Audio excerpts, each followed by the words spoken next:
Selamat pagi anak-anak kabar baik yang dikasih Tuhan. Pada lanjutan pembelajaran pada hari ini, terlebih dahulu kita angkatkan pujian kepada Tuhan. Mari kita sama-sama bernyanyi, kasih pasti lemah lembut.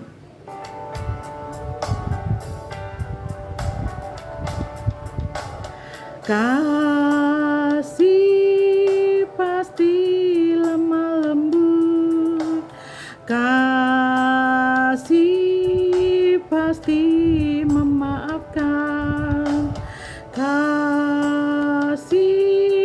pasti murah hati, kasihmu, kasihmu Tuhan. Kasih pasti lemah lembut, kasih pasti memaafkan, kasih pasti murah hati, kasihmu, kasihmu Tuhan.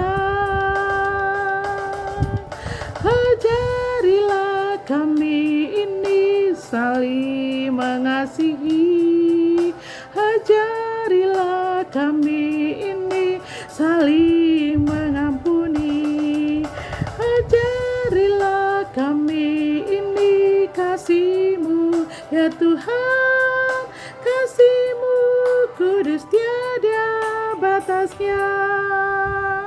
Mari kita berdoa. Yesus penolongku, Yesus adalah air hidupku di dunia yang penuh kehausan. Kemanusiaan adalah keniscayaan, tapi aku melihat awan putih dan biru berarak perlahan. Semuanya perlahan, bergerak mengitari langit bagai pancuran yang mengalir dalam kekosongan. Bergerak terus seperti kehidupan ini. Aku ragu apakah aku mampu menjalani hidupku, tapi Engkau Yesus selalu ada untukku, mendorong dan menguatkanku. Aku tahu itu Engkau Yesus yang selalu membimbing dan mendorongku menjalani hidup. Sangat membahagiakan ketika aku tahu Yesus peduli padaku. Bahkan ketika teman-temanku ingin membawaku ke dalam pencobaan, aku tahu Engkau Yesus ada di sana dan menolong, membebaskanku. Dan untuk itu aku berterima kasih. Kita berdoa bersyukur kepadamu Tuhan, kami dapat dalam pembelajaran kelanjutan pada nilai-nilai landasan hidup dan pedoman hidup. Dan saat ini berkati kami untuk merenungkan firman-Mu. Amin.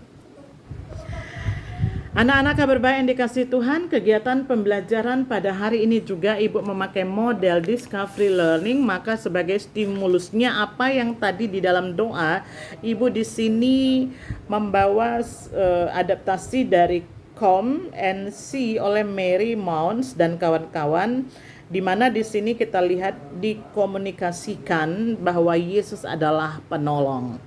Dalam pembelajaran kita adalah nilai-nilai Kristiani dan perilaku sesuai dengan nilai-nilai Kristiani pada kesempatan kali ini. Ibu mau sampaikan bahwa tibalah saatnya setelah kita mengenal dan menggali, menemukan apa sebetulnya nilai-nilai Kristiani itu. Maka saat ini kita merenung dan berefleksi sebagaimana tadi penulis renungan Mary tadi, dia meminta Tuhan menunjukkan arah baginya, terutama dalam membentuk nilai-nilai kehidupannya. Maka untuk kelanjutan, sebelum Ibu melanjutkan pembelajaran ini dari lanjutan pelajaran minggu lalu, maka kita masuk kepada stimulus yang berikutnya, perilaku sesuai dengan nilai-nilai Kristiani. Ya. Salah satu nats Alkitab yang menjadi pedoman perilaku pelajar Kristen dalam menerapkan nilai-nilai Kristiani ini adalah Galatia 5 ayat 16 sampai 26. Dalam hal ini disebutkan Paulus menggunakan dua gambaran menjelaskan perilaku orang Kristen, yaitu hidup dalam daging dan hidup dalam roh. Paulus menyebutkan sederetan tindakan yang harus dihindari. Yang harus dihindari yaitu Galatia 5 ayat 19 sampai 21, dan yang harus dilakukan Galatia 5 ayat 22 sampai 23. Tindakan yang harus dihindari adalah hidup yang berakar dalam daging. Perbuatan daging itu adalah percabulan, kecemaran, hawa nafsu, penyembahan berhala, sihir, perseteruan, perselisihan, iri hati, amarah, kepentingan diri sendiri, percederaan, roh pemecah, kedengkian, kemabukan, dan pesta pora. Sedangkan cara hidup yang harus dilakukan adalah cara hidup dalam roh. Paulus menyebutnya buah-buah roh, yaitu kasih, sukacita, damai sejahtera, kesabaran, kemurahan, kebaikan, kesetiaan, kelemah lembutan, dan penguasaan diri. Jadi surat Paulus kepada jemaat di Galatia ini menjadi landasan dalam berperilaku. Landasan dalam berperilaku yang mencerminkan nilai-nilai Kristiani. Maka pada kesempatan kali ini, pada pertemuan ini adalah lanjutannya, yaitu kemurahan, kebaikan, dan kesetiaan, kelemah lembutan, dan penguasaan diri. Kemurahan, kebaikan memiliki arti hampir sama. Kemurahan dan kebaikan adalah sikap hidup rela hati menolong orang lain tanpa mengharapkan imbalan, ya, itulah kemurahan. Jadi dalam kesempatan ini menurut iman Kristen, dasar kemurahan dan kebaikan dipahami sebagai tanggapan atau respon manusia terhadap kemurahan dan kebaikan Allah yang terlebih dahulu mengasihi manusia. 1 Yohanes 3:16. Allah adalah pribadi yang penuh dengan kemurahan dan kebaikan. Itu sebabnya hidup kita sebagai umat Kristen tidak terlepas dari kemurahan dan kebaikannya. Dia yang selalu bermurah hati memenuhi kebutuhan hidup kita menurut kekayaan dan kemuliaannya. Karena itu Tuhan Yesus memberi perintah kepada kita supaya meneladani kemurahan dan kebaikannya dalam kehidupan kita sehari-hari dengan selalu berbuat baik pada orang lain yang membutuhkan pertolongan kita. Karena kita meneladani sikap daripada Yesus. Tuhan Yesus berfirman, demikianlah hendaknya terangmu bercahaya di depan setiap orang, supaya mereka melihat perbuatanmu yang baik dan memuliakan Bapamu yang di surga. Matius 5 ayat 16. Ibu ulang kembali, demikianlah hendaknya terangmu bercahaya di depan orang, supaya mereka melihat perbuatanmu yang baik dan memuliakan Bapamu yang di surga. Matius 5 ayat 16. Berikutnya kesetiaan. Kesetiaan dalam bahasa Yunani disebut pistis, dalam bahasa sehari-hari berarti layak dipercaya. Istilah ini menunjuk pada ciri khas orang yang dapat diandalkan. Setia berarti melakukan segala sesuatu dengan tekun. Contohnya, seandainya kita ingin naik kelas 8 dengan nilai baik, kamu harus setia mengerjakan tugas dan kewajiban dengan tekun sampai berhasil. Kesetiaan seseorang akan terlihat dalam proses menyelesaikan upayanya dari awal sampai akhir. Demikian juga dalam masa-masa pandemi COVID Corona ini, anak-anak ibu, kesetiaan juga membawa kita selamat. Setia pakai masker, setia cuci tangan, setia ikuti protokoler kesehatan, maka kita dapat keselamatan. Jadi Tuhan Yesus adalah contoh tokoh yang sempurna ketika kita ingin mewujud nyatakan kesetiaan dalam kehidupan sehari-hari. Dia setia menyelesaikan tugas-tugasnya bahkan sampai rela mati di atas kayu salib. Oleh karena itu setiap umatnya dituntut untuk tetap setia kepada Tuhan walaupun harus menghadapi berbagai tantangan dan godaan. Tuhan Yesus menekankan agar setiap orang percaya setia dalam perkara kecil bahkan perkara besar, sebab orang yang setia dalam perkara yang kecil akan Tuhan percayakan perkara-perkara yang besar. Lukas 16 ayat 10. Berikutnya anak ibu yang dikasihi Tuhan, kamu lihat juga, carilah, buatlah sebuah gambar hewan, pemandangan alam atau kartun dan lain sebagainya yang memiliki makna kesetiaan. Jelaskan alasanmu memilih gambar tersebut. Kalau ibu disuruh, ya seandainya ibu kelas 7, maka ibu akan gambarkan yaitu gambar anjing yang setia, ya. Yang mana di Belanda itu ada satu keluarga tinggal nenek dan kakek, ya, anjingnya itu yang selalu setia dengan nenek, menemaninya ke gereja, dan suatu hari neneknya meninggal. Tapi kemudian akhirnya si anjing ini tadi dia membangunkan kakek untuk pergi ke gereja seperti kebiasaannya selama ini. Si kakek nggak mau, sampai ditendang, disepak. Anjing ini tetap sabar, dia membangunkan si kakek, dan pada akhirnya kakek penasaran, kemana ini, kok mesti digonggong, kok mesti ditarik. Ternyata anjingnya pergi ke gereja. Kakek yang masih pakai piyama kaget, dia sudah secara nggak langsung udah masuk ke dalam rumah ibadah, ke gereja, dan akhirnya minggu berikutnya si kakek pun ikut beribadah seperti yang dilakukan nenek dulu. Jadi di sini kita lihat bahwa anjing yang setia membawa jiwa. Nah, berikutnya kelemah lembutan. Salah satu topik khotbah Tuhan Yesus di bukit. Berbahagialah orang yang lemah lembut, karena mereka akan memiliki bumi. Dalam Matius 5:5, dalam ucapan bahagia ini dinyatakan bahwa orang yang mewarisi bumi, mereka yang lemah lembut. Kelemah lembutan bukan berarti lembek atau tidak tegas, melainkan suatu sikap kerendahan hati. Di tengah kemajemukan manusia bervariasi secara emosional, nilai kelemah lembutan pun mulai pudar. Itu sebabnya khotbah Yesus di bukit. Dia mengingatkan kita tentang kelemah lembutan. Tuhan Yesus menunjukkan bahwa dirinya adalah pribadi yang lemah lembut. Matius 11 ayat 29. Dalam situasi sekarang, orang percaya dituntut bersikap lemah lembut. Sikap ini bisa kita praktekkan dalam hidup sehari-hari kepada teman, keluarga, dan lingkungan. Bahkan sekalipun dalam menghadapi ketegangan persoalan.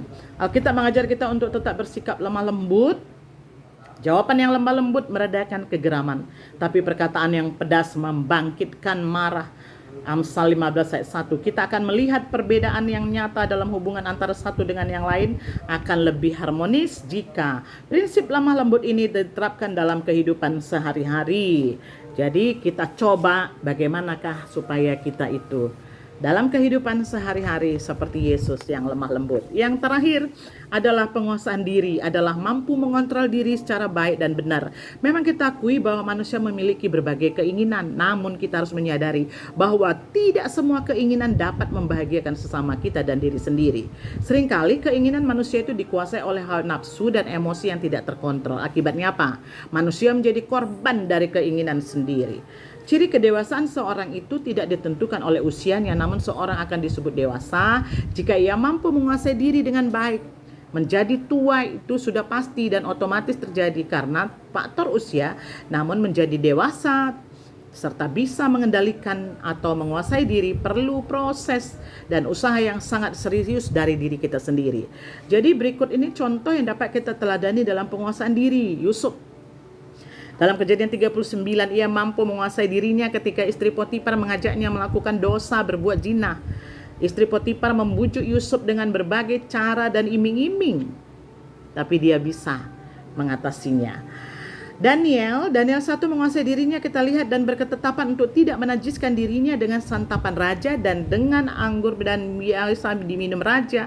Maka Allah melembutkan hati pemimpin pegawai istana sehingga Daniel dikasihi dan dihormati.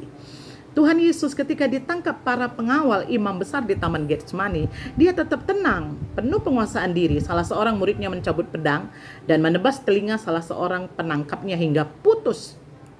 Namun bukannya memuji, Tuhan Yesus malah menegur tindakannya yang keras dan emosional. Tuhan Yesus kemudian memungut telinga orang itu dan menyembuhkannya. Tuhan Yesus yang lemah lembut dan penuh penguasaan diri hendaknya kita teladani dan kita jadikan pedoman hidup kita dalam menghadapi segala bentuk tantangan.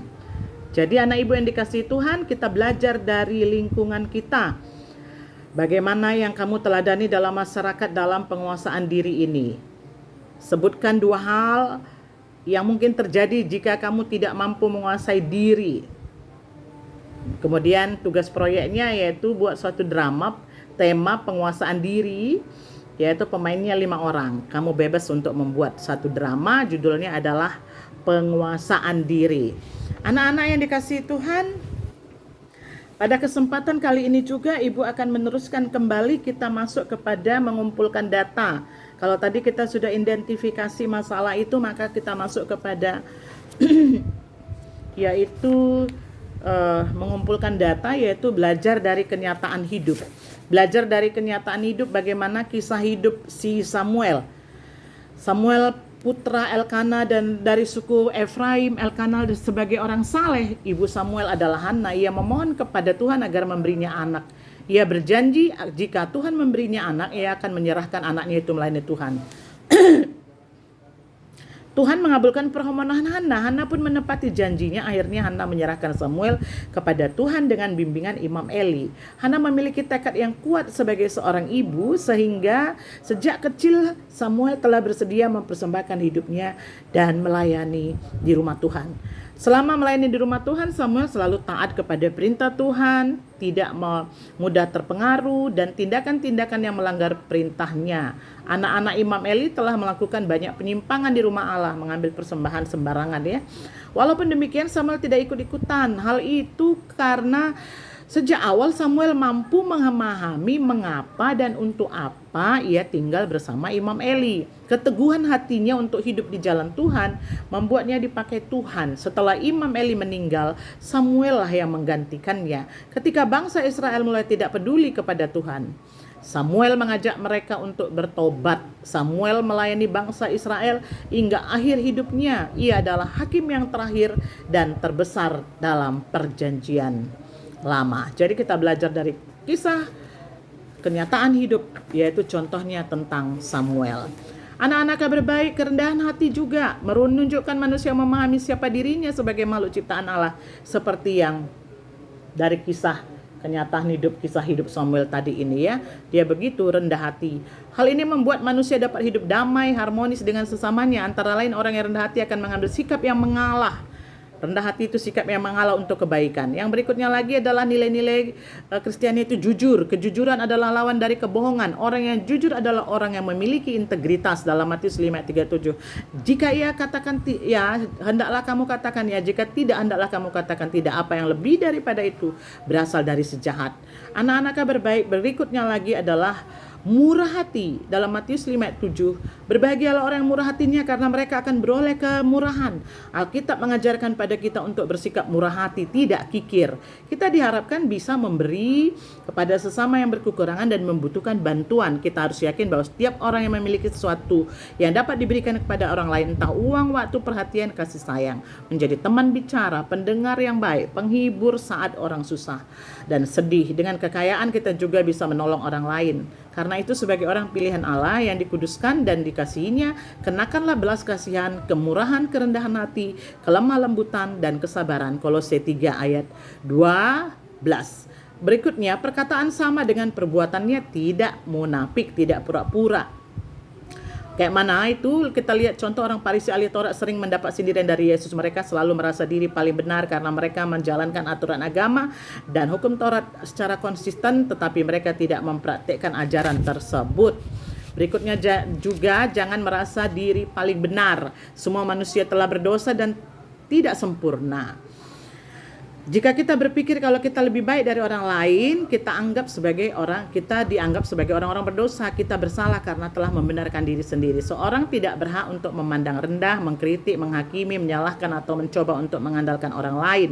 Penghakiman adalah hak Tuhan. Kemudian lagi, jangan menyimpan dendam. Kita tidak boleh menyimpan dendam atau kemarahan. Bahkan Yesus katakan, sebelum berdoa, berdamailah dulu dengan saudaramu. Kasihilah musuhmu dan berdoalah bagi mereka yang menganiaya kamu, supaya kamu menjadi anak-anak Bapamu di surga yang menerbitkan matahari bagi orang yang jahat dan yang baik, dan menurunkan hujan bagi orang yang jahat dan orang yang benar. Anak-anak yang dikasihi Tuhan, kesetiaan adalah sebuah sikap yang tetap. Sebuah sikap yang tetap teguh kepada pendirian janji dan tanggung jawab. Kesetiaan diartikan sebagai salah satu sifat kualitas yang berlaku baik bagi Allah maupun manusia. Jadi dalam hal ini sifat yang teguh melaksanakan tanggung jawab, setia dalam menepati janji atau perkataannya.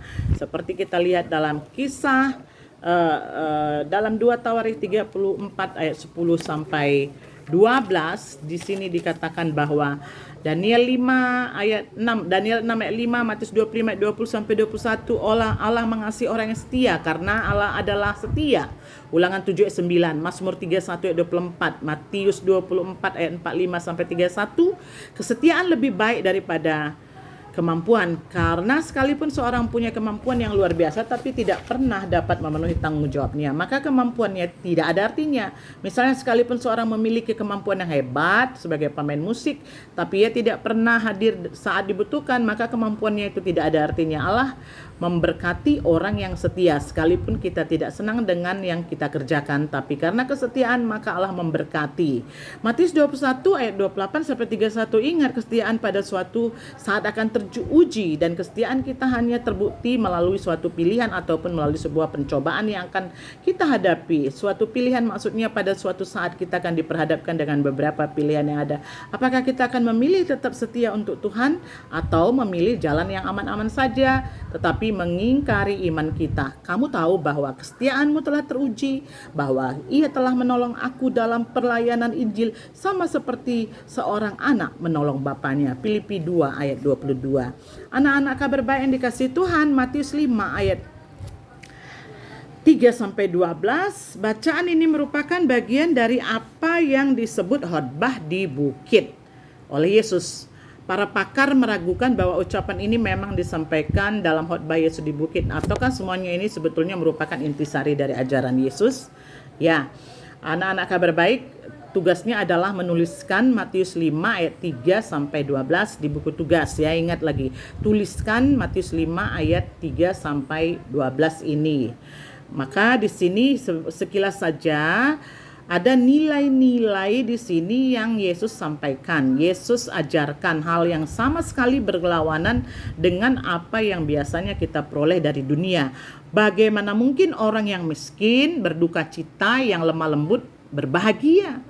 Di sini Tuhan Yesus mengajarkan bahwa orang-orang inilah yang mengerti apa artinya berjalan dalam jalan Tuhan, dalam jalan Allah, dan menyerahkan diri sepenuhnya kepada kasih dan pemeliharaannya. Di tengah-tengah kebohongan dan kepalsuan dunia, orang-orang ini tidak akan puas sebelum menemukan kebenaran. Mereka adalah orang-orang yang berani membawa damai, memperjuangkan kebenaran, meskipun mereka tahu hal itu dapat membuat mereka dianiaya. Jadi mengapa demikian? Karena orang-orang ini percaya bahwa ada sesuatu yang lebih besar, lebih dalam daripada apa yang dilihat secara kasat mata, yaitu bahwa mereka akan memiliki kerajaan surga sama seperti para nabi yang telah dianiaya sebelum mereka. Dengan ajaran seperti ini, tidaklah mengherankan apabila Donald Kraybill, seorang teolog Amerika Serikat, menyebutkan bahwa kerajaan yang Yesus beritakan itu adalah kerajaan yang sungsang terbalik, karena nilai-nilainya sungguh terbalik dibandingkan dengan nilai-nilai dunia. Maka pada kesempatan kali ini, anak-anak ibu, Tuhan Yesus menginginkan kita menjadi sempurna karena Dia adalah sempurna. Maka di sini kita juga diajar untuk bukan hanya mengasihi orang yang mengasihi kita saja, tapi juga yang mengasihi, yang membenci, dan yang memusuhi kita. Ini adalah pengajaran yang juga disampaikan oleh Yesus dan disampaikan oleh Rasul Paulus dalam Roma 12 ayat 20. Tetapi jika seterumu lapar, berilah dia makan, jika ia haus, berilah dia minum. Demikianlah anak-anak ibu yang dikasihi Tuhan, pembelajaran ini bahwa nilai-nilai Kristiani menjadi landasan hidup kita itu kita harus praktekkan dalam kehidupan sehari-hari supaya kita benar-benar mencerminkannya baik dalam tutur kata yang benar, yang kisah yang benar kita sampaikan kepada orang-orang supaya orang boleh melihat bahwa kita adalah orang yang beriman, berbudi luhur, dan orang-orang yang cerdas. Terima kasih. Tuhan memberkati pembelajaran ini. Anak-anak kabar baik boleh like di YouTube ini dengan subscribe. Tuhan memberkati sehingga acara pembelajaran ini tetap kita memakai media YouTube ini. Tuhan memberkati. Shalom. Sampai ketemu. Kiranya kamu boleh mengumpulkan tugasnya melalui WA, WhatsApp ya. Puji Tuhan. Shalom.